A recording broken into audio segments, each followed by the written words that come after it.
Bonsoir, il est 19h, l'heure de votre journal télévisé. Brièvement, le chiffre du jour, 10 morts depuis hier soir minuit, dont 4 décès à domicile. Voilà pour la réalité du Covid. On parlera aussi du confinement et du rôle des bonnes volontés qui agissent partout, car l'activité n'est pas ralentie pour tout le monde. Voici les principaux titres que nous allons développer dans ce journal.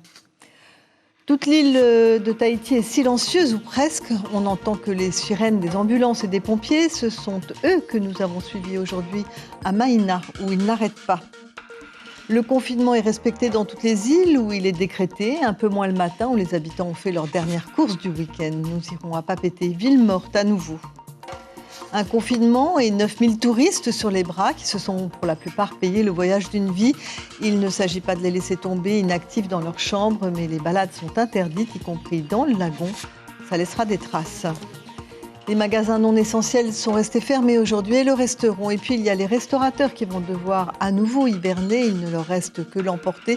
Nous avons invité le président du syndicat des restaurateurs, Maxime Antoine Michard.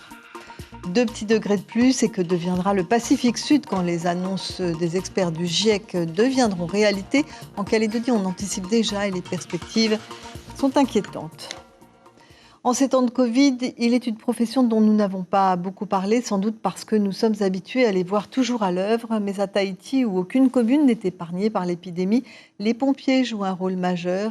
Exemple ce matin à Maïna, où ils ont procédé à l'évacuation d'un adolescent atteint de Covid. À Aonu, de nombreux cas de variant Delta ont été recensés. Et ce quartier fait partie des quartiers parmi les plus touchés par le virus. Le reportage tout de suite d'Ismaël Tahiata et Hubert Liaou. Une séparation, c'est jamais facile. O'Neill en a conscience, mais il a trop souffert. 4 jours de fièvre, de migraine et de vomissements. Plus grave encore, sa crise a atteint un seuil critique. C'est un qui convulse. Ah, d'accord. Oui. Et en plus de la maladie, comme il est positif, et on a pensé vite appeler les urgences. Il y a d'autres positifs dans la maison? Il y en avait. Et ça y est, ils sont sortis et c'est le dernier qui reste. Là, on passe sur le CHT Taoni. Mais s'il n'y a plus de place? Donc après, moi, je transmets après mon bilan au médecin régulateur, celui qui nous demande d'envoyer là-bas. Ici à Aonu, au moins une dizaine d'interventions par jour. 7 d'entre elles concernent des personnes Covidées. C'est à peu près identique pour les quartiers de Tuaoru et de Wharero'u. Pour une personne Covidée, on minimise le personnel déjà intervenu. Si on est 4 en garde, on est 3 à y aller sur en garde, on minimise le personnel pour éviter que tout le monde soit contaminé au cas où. Et nos seules tenues adéquates pour intervenir, on appelle ça un RIV2, voilà, c'est ça, c'est cette tenue qu'on a. C'est une combinaison en gros qu'on met et puis voilà, on intervient. Une cérémonie pour dire au revoir à un être cher. Ce matin, d'autres caveaux étaient en préparation. Les employés de la mairie font de leur mieux pour être disponibles et opérationnels. Les services importants comme les pompiers, la police municipale, la comptabilité, c'est important aussi. Pour l'instant, je n'ai pas de cas Covid importants à déplorer. Donc, on fonctionne comme d'habitude avec quand même 13% des salariés qui sont ou en maladie ou touchés par le Covid. Depuis 15 jours, la commune de Mahina déplore 15 décès et un total de 568 cas positifs. Le confinement, tout le monde le craignait, mais certains le réclamaient. Il est effectif et s'étend à toutes les îles touchées par le variant. Papeete, ville morte. Le même scénario se tourne à nouveau. Ce confinement durera jusqu'au 6 septembre. Il va toucher pratiquement tous les secteurs d'activité. Pour trouver un peu d'animation, il fallait aller du côté du port ce matin où les navettes pour Moorea ne sont pas interrompues. Ignacio Raveno et Patrick Sinsin ont été à la rencontre des transporteurs. Ce sera le seul trajet de ces touristes entre leur hôtel et la gare maritime. Confinement oblige, les tours et autres excursions sont tout bonnement interdits aux grandes dames des transporteurs privés qui se consolent en se disant que leur activité aurait pu être suspendue. L'autorisation de circuler entre Tahiti et Moorea reste donc un bol d'air pour ces excursionnistes en mal d'activité. Les gens, quand ils viennent ici, en général, c'est pour aller se promener, pour aller visiter un peu les îles. Mais vu que là, ça va être bloqué, ça risque d'être un peu plus compliqué pour eux. On a encore, pour l'instant, on n'a pas encore d'annulation, mais les gens qui viennent, c'est plutôt pour se poser, pour rester dans les hôtels, pour ne pas bouger.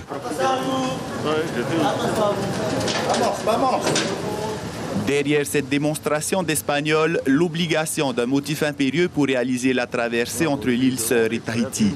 Et cela s'est ressenti sur le nombre de passagers, la fréquence des navettes maritimes, mais surtout sur l'absence de locaux qui ont préféré rester chez eux. S'abaisser, voilà. C'est-à-dire, quand tu dis s'abaisser? C'est-à-dire que beaucoup de touristes et moins de locaux, voilà.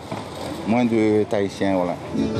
Eux roulent à vide depuis ce matin. En tant que service de désenclavement des communes éloignées, les bus ont maintenu leur voyage, mais surtout leurs horaires. Et force est de constater que les recettes vont baisser drastiquement pendant la période de confinement. Et là, j'ai eu deux personnes de Matahiapo avec une c'est moi qui descend de côté. De Tokira à Matahia. C'est tout. Le premier Matahiapo, Tokira, Travo. Je suis venu tout seul et là maintenant. Malgré leur ressentiment, les chauffeurs font contre mauvaise fortune bon cœur et continuent leur trajet en attendant des jours meilleurs. Papeete ville morte, ou presque, le travail reste encore un motif impérieux. Celui-ci permet de maintenir l'économie à flot en attendant que la situation sanitaire s'améliore. Et n'oublions pas que de nombreuses îles sont confinées aussi. À Raiatea, une famille a oublié que l'on ne se déplace qu'à une personne pour aller chercher de l'argent au distributeur. Mais en règle générale, pas trop de problèmes, quelques défauts d'attestation sans plus. Et la population a été faire ses courses le matin tôt pour se confiner assez rapidement. Les forces de l'ordre veillent et n'hésiteront pas à verbaliser. Je vous propose d'écouter ces deux représentants de la loi sur leur mission à Raiatea. Dans l'ensemble, les personnes ont leur justificatif de sortie. Pour certaines personnes, il y a encore des explications à donner, à clarifier sur la manière de remplir le document. La population adhère aux mesures qui ont été mises en place, mais la gendarmerie réprimera sans faiblesse les abus constatés. Parce que j'estime, à mon niveau, moi sur Raiatea, que le chiffre a bien augmenté en quelques jours. Ce n'est qu'ensemble qu'on pourra sortir pour retrouver une vie normale. Les testodromes vont bientôt laisser leur place aux vaccinodromes. Ce sera le cas à la présidence ou à compter de lundi et durant 6 jours. Les personnes souhaitant se faire vacciner seront reçues. Il vous faudra juste, si vous voulez y aller, présenter votre attestation de sortie case santé cochée. Et ce matin, la mairie de Punaouia a été prise d'assaut par des candidats à la piqûre. Ici, aujourd'hui, 2172 personnes ont été vaccinées, auxquelles il faut ajouter les 763 enregistrés à Mamao. Ce qui fait un total, si je ne me trompe, de 2935 Polynésiens vaccinés aujourd'hui. Et puis toujours au titre du chapitre santé, le gouvernement central annonce l'envoi de 10 professionnels supplémentaires, 7 infirmiers et 3 médecins anesthésistes pour aider les équipes de l'hôpital du Taoné. Ils amènent avec eux 450 concentrateurs d'oxygène et 50 000 blouses de protection. Ils sont attendus samedi prochain. Et aux Marquises, il y a longtemps que le message est bien passé. L'archipel est sans conteste le bon élève de la Polynésie en matière de vaccination. 84% de la population de plus de 11 ans est désormais protégée, donc pas d'hospitalisation. Mais on comptabilise tout de même 60 cas actifs, majoritairement répartis sur les principales îles, Nuku'iva, Ivaoa et Wapou. Plusieurs de ces cas positifs sont issus des internats. C'est pourquoi cette semaine, la vaccination a été massive du côté des jeunes collégiens et lycéens. Ainsi, le lycée agricole de Nuku'iva, qui compte actuellement quelques cas positifs dans ses rangs, a tenu à montrer l'exemple et à rassurer sur sa situation sanitaire afin d'éviter la stigmatisation. Nous écoutons le frère Rémi Quinton, directeur du lycée agricole, au micro de Marie Curva. Aujourd'hui, on a très peu de cas et il y a eu très peu de situations qui ont signifié qu'il y avait à s'inquiéter. Les premiers cas qui se sont avérés, il y en a eu 2 d'abord et 1. Donc aujourd'hui, on en a 3, dont 2 qui sont en attente d'un test PCR de résultats pour savoir si vraiment ils sont atteints. Tous les autres tests qui ont été faits, plus d'une dizaine, il n'y a rien. Tout est négatif. Donc je crois que face à cette situation, on est en train de psychoter parfois et la panique, elle est toujours mauvaise. Assoyons-nous, prenons les choses dans l'ordre. Aujourd'hui, l'ordre, c'est de se faire vacciner. Et l'établissement, cet après-midi, aura pratiquement 90% d'immunité collective. Et moi, je suis rassuré. Confinement et tourisme ne font pas bon ménage. Et vous savez que 9000 touristes sont en ce moment en vacances en Polynésie. Pour eux qui ont choisi une destination lointaine et chère, le rêve enfin réalisé tourne au cauchemar parfois. On leur demande de rester cloîtrés. Les hôtels tournent au ralenti car de nombreux personnels sont en arrêt de maladie. Encore des événements qui risquent de nuire à la réputation du pays. Ce soir, tout le monde a le moral au plus bas. Le reportage de Jeanne Pequet et Jérôme Lee. Je dois aller chercher mes clients, je suis désolée. Une pancarte dans les mains avec l'inscription Shazim, Hinerava cherche du regard ses clients. Prestataire dans le transport touristique, ce confinement, elle le subit de plein fouet. Honnêtement, on ne sait pas de quoi demain sera fait. Alors du coup, on est encore en attente parce qu'on risque aussi d'avoir des annulations. Mais pour le moment, on est dans l'incertitude. Voilà. Hinerava conduisait jusqu'à 10 clients par jour, mais ça, c'était avant la Covid. Aujourd'hui, si un client se manifeste, c'est déjà beaucoup. Dans cet établissement touristique occupé à 75% par une clientèle étrangère, exit le trafic de la dizaine de prestataires extérieurs à l'hôtel. Depuis vendredi, fini excursions, plongée et restaurants. Bonjour piscine, boutique et spa. Les vacanciers d'Italie, d'Amérique et de France font contre mauvaise fortune bon cœur. There is a lot of prudence and it's correct. On est très prudent. Les gens sont vaccinés. Je suis vacciné. Nos tests moléculaires sont négatifs. Et on fait en sorte de respecter les gestes barrières et le port du masque en permanence. C'est triste parce que tous nos plans ont changé. Nous sommes évidemment en sécurité et tout est fait pour ne pas être contaminés par la Covid. Mais on réfléchit quand même à repartir. Nous sommes vraiment très tristes parce que tout ce que nous avions prévu est annulé. On se fait une raison, on se dit que par rapport à ceux par exemple qui sont arrivés en Polynésie hier, on est extrêmement chanceux, on est arrivé au bon moment. Après voilà, s'il y a un vrai besoin sanitaire à un moment donné, les vacances entre guillemets ça passe après, la santé en premier, donc voilà, on fait partie des chanceux donc on va pas se plaindre. Que faire alors de ces nouveaux arrivants? À la tête de l'hôtel, on répond par du mieux que l'on peut. Le secteur n'a pas été consulté sur l'instauration du confinement. Thierry Brovelli, le directeur, attend des réponses du gouvernement. Nous, on ne va pas se comporter en gendarme de la situation. Les touristes prendront leurs responsabilités s'ils veulent sortir de l'hôtel. Ils n'en ont pas le droit, c'est à eux de voir. Nous, par contre, évidemment, on va faire au mieux pour répondre à leurs demandes, sachant que normalement, on n'est pas, surtout à Tahiti, on n'est pas vraiment équipé pour ce genre de choses. Dans les îles, ils ont un peu plus de choses à faire au sein des hôtels. On va voir un peu ce à quoi on est capable de répondre. Une rencontre s'est tenue en début d'après-midi avec la ministre du Tourisme, Nicole Boutot.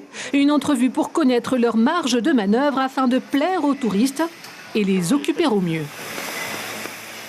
Alors, toutes ces infos sont assez démoralisantes pour tous ceux qui travaillent dans les services, dans le tourisme et plus généralement aussi dans la restauration. D'ailleurs, nous rejoignons Jeanne Pequet qui se trouve ce soir devant une roulotte à Arouet. Jeanne, bonsoir. Alors, est-ce que les restaurateurs que vous avez pu rencontrer ont encore le moral et que vont-ils essayer de faire pour sauver une partie de leur chiffre d'affaires ? Bonsoir Brigitte, alors on va être clair sur cette question. Le moral est en berne sur l'ensemble des restaurateurs qui pratiquent, en tout cas ici sur la côte Est, parce que nous avons remonté donc de Papeete jusqu'à Marina.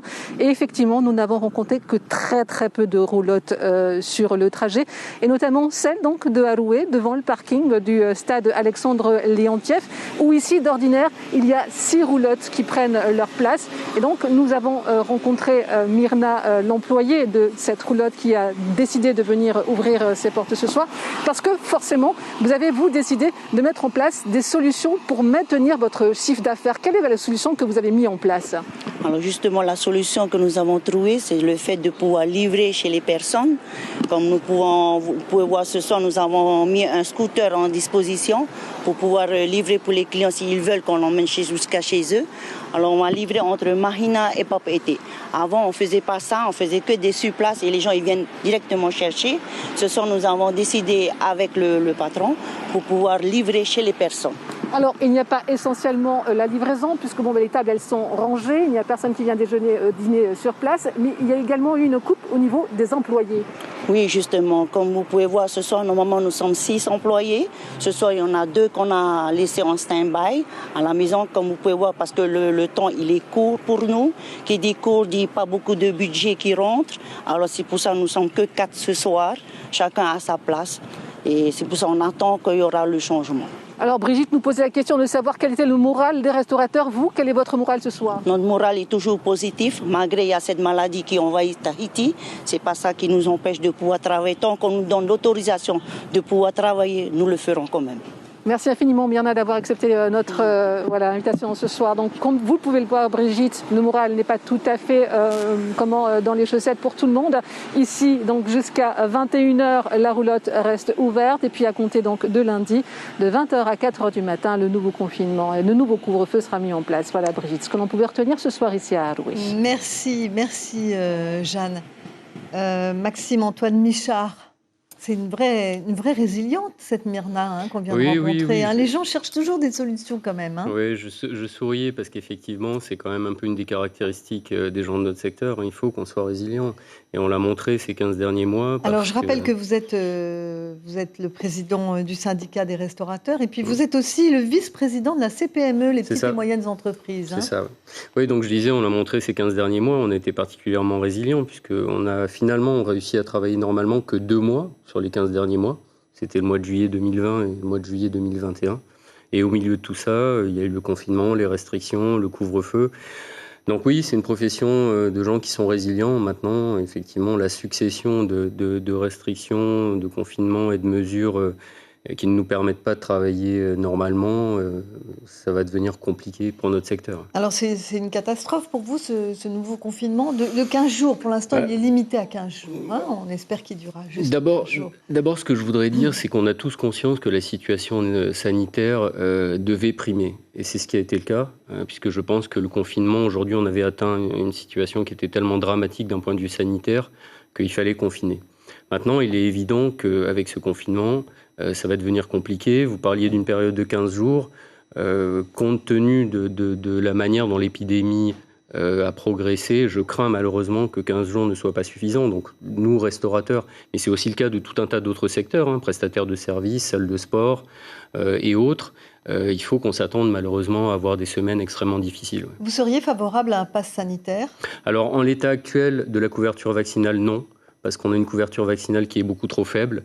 Et aujourd'hui, mettre en place un pass vaccinal, ça reviendrait quasiment à nous fermer. Aujourd'hui, avec 30% de personnes vaccinées, on pourrait pas travailler normalement. Maintenant, pourquoi pas mettre en place cette mesure une fois qu'on aura atteint un taux de couverture vaccinale plus important, sur le modèle de ce qu'a fait la France.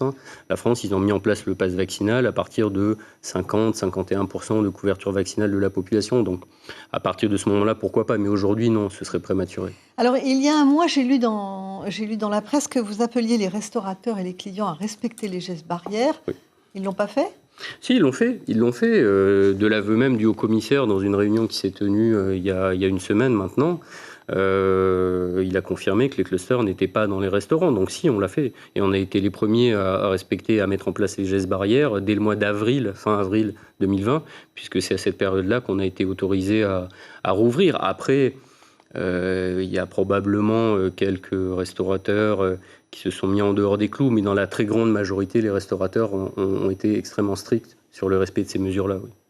Merci Maxime-Antoine Michard. Je vous souhaite de garder le moral. Merci. Voilà. Ailleurs, très loin, la vie continue. Brièvement, sachez qu'en Russie, les Tikitoa ont largement battu l'équipe espagnole de beach soccer. Ils remportent leur deuxième match de cette Coupe du Monde sur un score de 12-18 après s'être inclinés face aux Émirats Arabes Unis jeudi dernier. Les footballeurs tahitiens ont donc repris des forces et ils affronteront le Mozambique demain. Un mot aussi des travaux qui sont actuellement réalisés dans la petite rue semi-piétonne en bas du centre Vaima. On l'appelle la promenade de Nice. La municipalité veut la transformer complètement en y installant des LED pour l'illuminer et en harmonisant les terrasses des restaurants qui s'y trouvent. Pour l'instant, les travaux empêchent une circulation fluide des piétons comme des véhicules, mais patience, c'est pour la bonne cause. Et je vous dis tout de suite que c'était les 2 seules bonnes nouvelles de ce journal, car nous partons en Nouvelle-Calédonie, où nous allons monter d'un cran dans la série des mauvaises nouvelles. Vous avez tous entendu parler d'un rapport du GIEC sur le climat. Le GIEC, c'est un groupe d'experts intergouvernemental qui regroupe des chercheurs de 195 États. Leurs derniers travaux sont très pessimistes. Une augmentation de la température moyenne mondiale de 2 degrés paraît inévitable.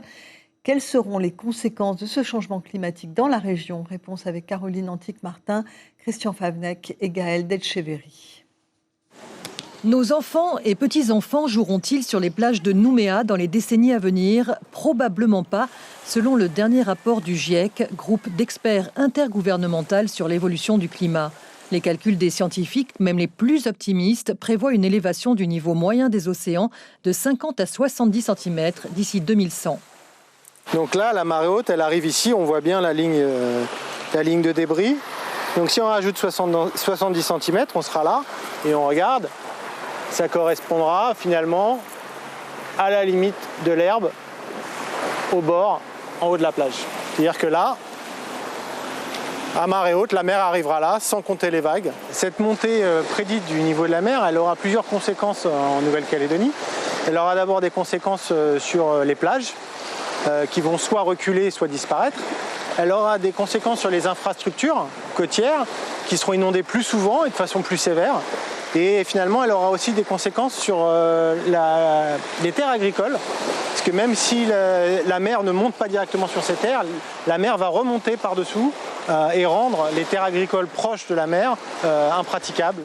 Le rapport révèle également que chaque degré supplémentaire augmente l'intensité et la fréquence des canicules, des sécheresses et des fortes pluies. Or, estime le GIEC, les températures augmenteront à minima de 1,5 à 2 degrés.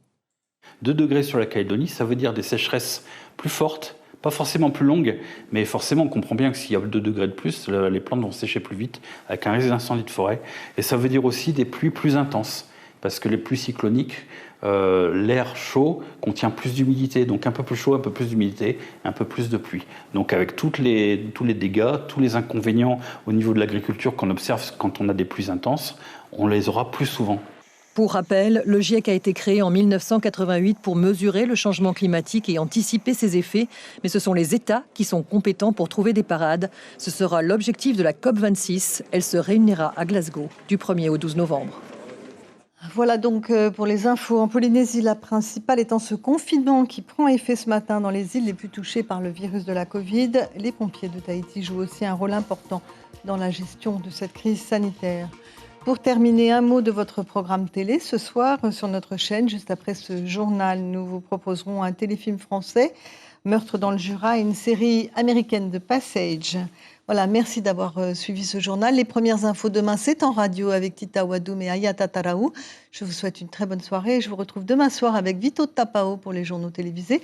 Prenez soin de vous. Je vous laisse avec ce générique monté sur des images de Patrick Tinsin, des images de Papeete déserté.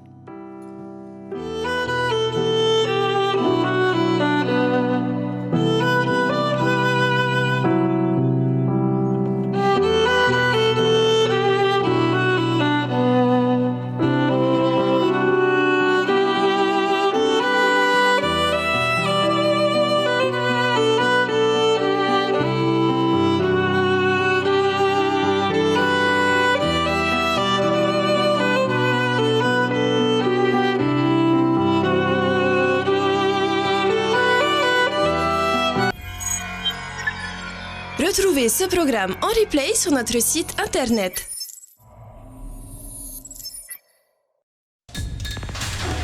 L'information en continu sur Polynésie la première, internet et réseaux sociaux.